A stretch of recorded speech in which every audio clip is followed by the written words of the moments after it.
বিদ্যালয় আছে, শিক্ষাৰ্থী আছে, নাই শিক্ষক।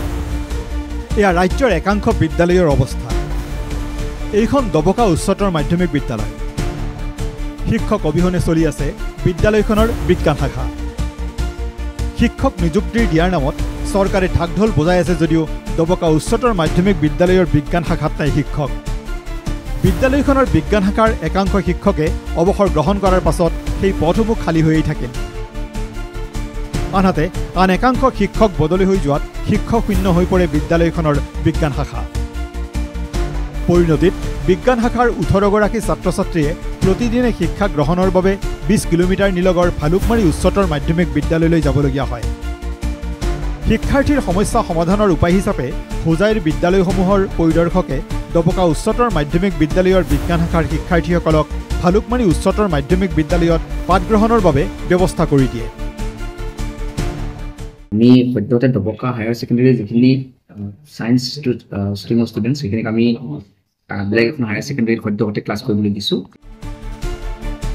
আনহাতে বিধায়ক চিৰাজউদ্দিন আজমলে নিজা খৰচত শিক্ষক নিযুক্তি দি শিক্ষাৰ্থীসকলক সাময়িক সকাহ দিয়াৰ প্ৰতিশ্ৰুতি দিছে বুলি জনায় বিধায়কৰ প্ৰতিনিধিয়ে। 4 মাহৰ কাৰণে ষ্টেট গেপত আমাৰ ইয়াৰ স্থানীয় পৰ্যায়ৰ যিসকল স্নাতকোত্তৰ ডিগ্ৰীধাৰী বিষয় শিক্ষকৰ উপযুক্ত ব্যক্তি আছে তেখেতসকলক আমি অস্থায়ীভাৱে হ'লেও এই কেইমাহমানৰ কাৰণে এই স্কুলখন যাতে ছাত্ৰ ছাত্ৰীসকলৰ শিক্ষাটো ব্যাহত নহয় তাৰ ব্যৱস্থাৰ কাৰণে আমাৰ বিধায়ক মহোদয়ে এটা নিৰ্দেশ দি গৈছে। আমি বিদ্যালয়খনত অতি শীঘ্ৰে বিজ্ঞান শাখাত শিক্ষক নিযুক্তি দিয়াৰ বাবে চৰকাৰক দাবী জনাইছে শিক্ষাৰ্থী আৰু অভিভাৱকসকলে। এটা সাবজেক্টৰ টিচাৰ নাই ইয়াত সায়েন্সৰ ষ্টুডেণ্টৰ বহুত প্ৰব্লেম হয় আমাৰ। আমি যেতিয়াৰ পৰা সোমাইছোঁ আমাৰ এটা ক্লাছো হোৱা নাই।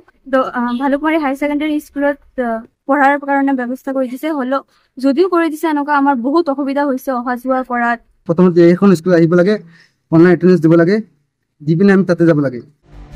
বঙাইগাঁৱৰ যোগীঘোপাৰ এখন বিদ্যালয়েও উদঙাই দিছে শিক্ষা বিভাগৰ ফোফলা স্বৰূপ।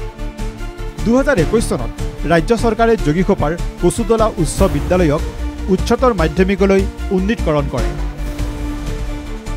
কিন্তু বৰ্তমানৰ বিদ্যালয়খনত উচ্চতৰ শাখাৰ এজনো শিক্ষক নাই।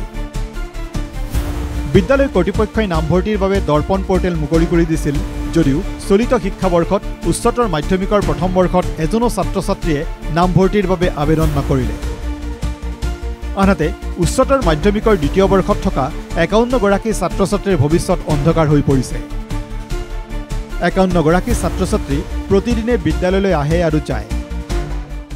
আমাৰ 2024 বৰ্ষত ছাত্ৰ ছাত্ৰীয়ে এডমিশ্যন নললে, কাৰণ শিক্ষক নাই। ছেকেণ্ড ইয়াৰত আমালোকৰ এতিয়াও 51 ষ্টুডেণ্ট আছে। আপোনালোকে যিমান সোনকালে হয় এই বিদ্যালয়খনত শিক্ষক নিযুক্তি দিবলৈ মই অনুৰোধ জনাইছোঁ। এয়াই হৈছে ৰণোজ পেগুৰ শিক্ষা বিভাগৰ অৱস্থা।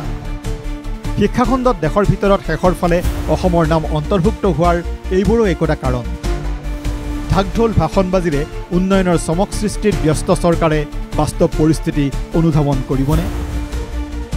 যোগীঘোপাৰ পৰা টিংকু চন্দ্ৰ দাস, দবকাৰ পৰা ইছমাইল আলীৰ ৰিপৰ্ট, NKTV।